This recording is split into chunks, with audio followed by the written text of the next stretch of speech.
give my all to you. You're my end and my beginning. Even when I lose, I'm winning. 'Cause I give you all of me.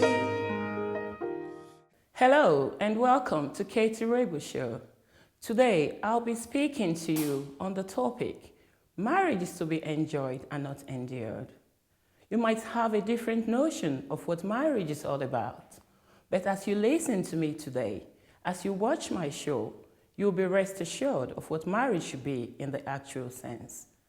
Marriage, according to the Harvard Dictionary, is the union of a man and a woman who make a permanent and exclusive commitment to each other, who commit to romantically loving and caring for each other and sharing their burden and benefits of domestic life.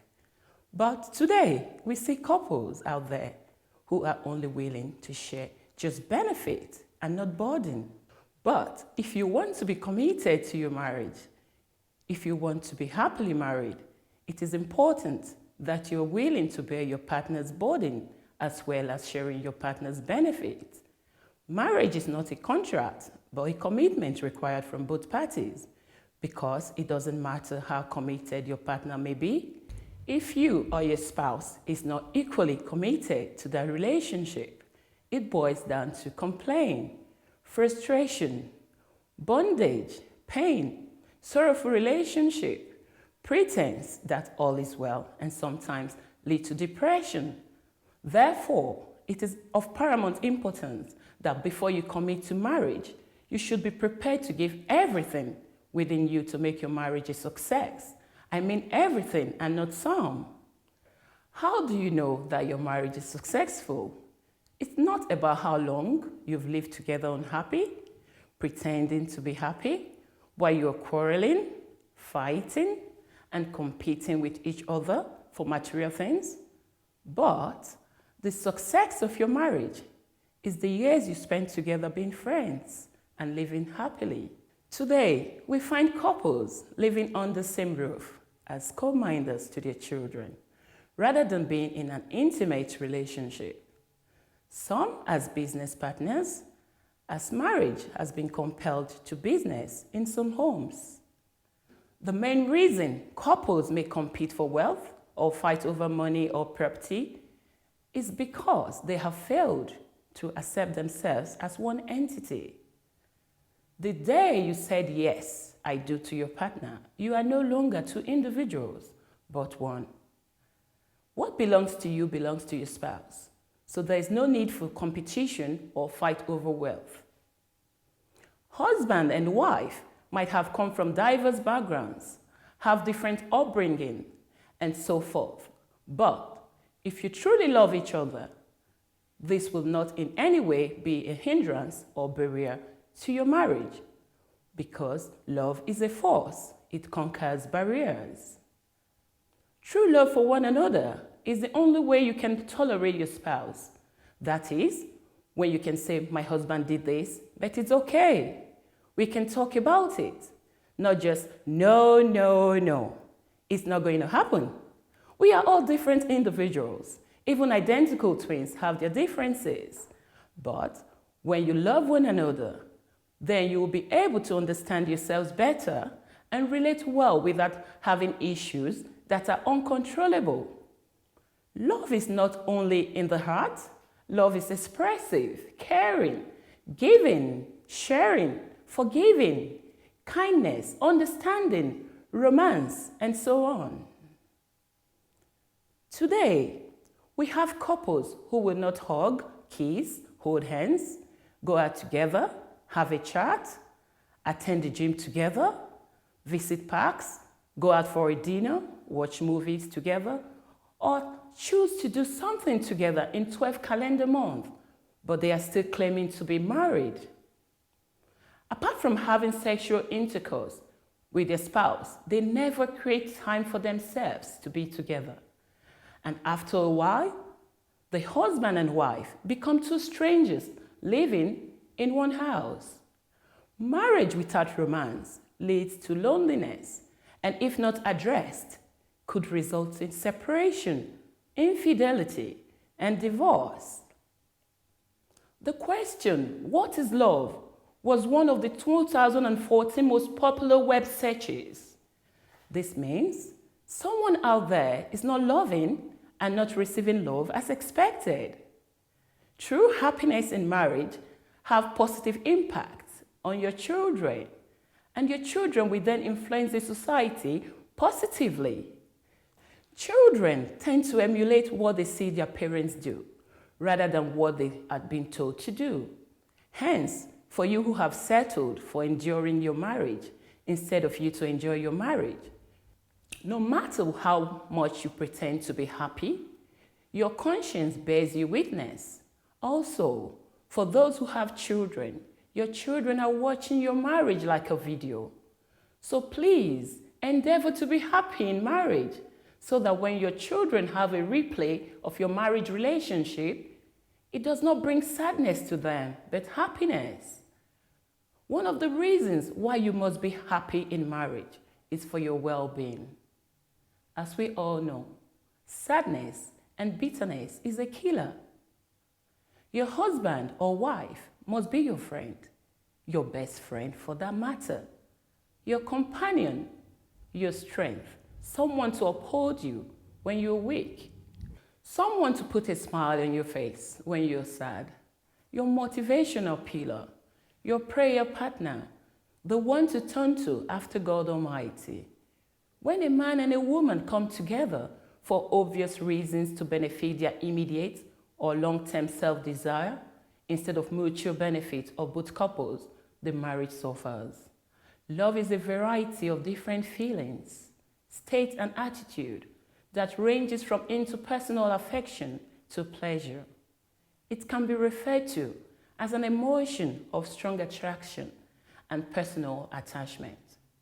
I must say to you today, for you who is out there watching me, and you are either married or about to get married, if in 24 hours you cannot see anything in your spouse that gives you inner peace or joy, or say something pleasant to your spouse or partner, it means you have to rejuvenate your relationship. I'm not saying 1 hour or 2 hours, but 24 hours, which is an entire day. Love is not about what to expect, but what to give, which is everything. Give everything to your marriage.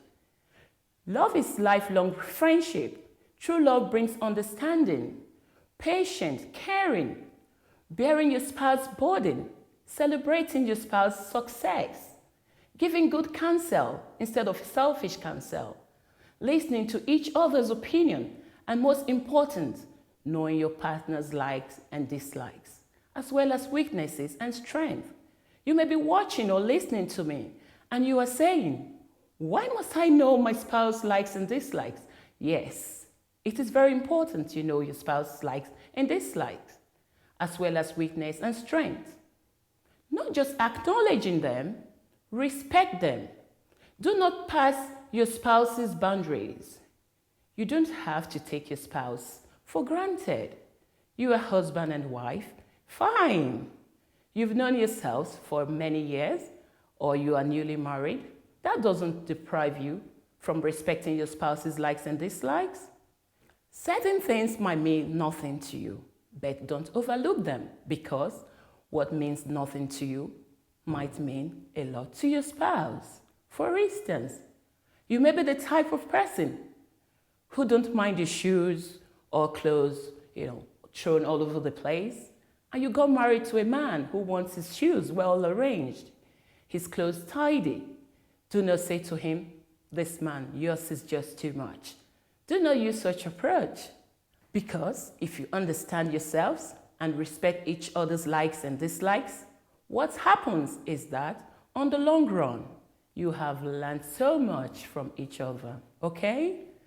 Do not say you nag too much just because your spouse expresses himself or herself. Sometimes you could be quick to conclude that your spouse nags, but I will advise you not to see it from that perspective alone, but also it is important that you have a rethink and see things differently. Rather, you could say things like, although what my spouse is complaining about means nothing to me, but since it means a lot to my spouse, how can I go about it? As simple as this could go a long way in your marriage relationship. If you truly love someone, that is when you will pay attention to what your spouse is complaining about.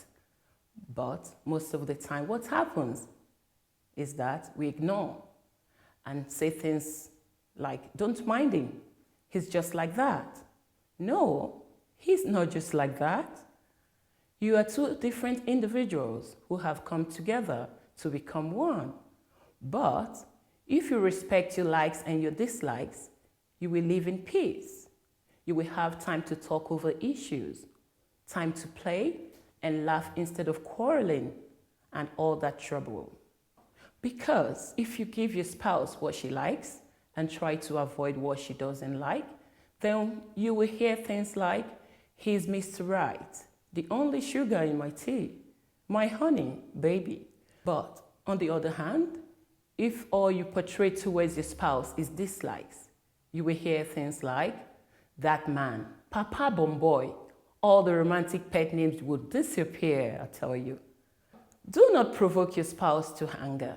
Don't be too complacent with your spouse. Do not say, I have been married now for so many years, and lose respect for each other. Put everything within you to make your marriage a success. Invest in your marriage. Invest time. Invest money. Invest love. Very important. Know your spouse's likes and dislikes.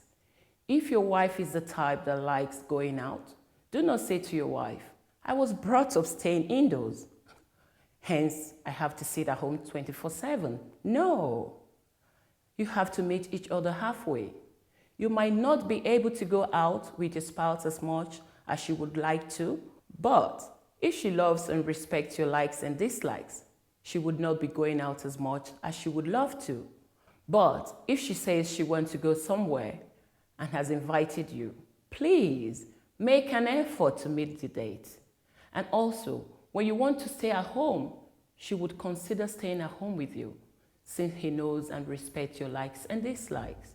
You have enjoyed enough in your marriage. I, Kate IROEGBU, is saying to you today, it is time for you to enjoy your marriage. Marriage is sweet, very sweet indeed, but it requires your wholehearted commitment. I will leave you with this note. The love you do not nurture will surely die. So you make the right decision now for you not to put someone into bondage or frustration if you truly care. I hope you enjoy your marriage. Bye for now.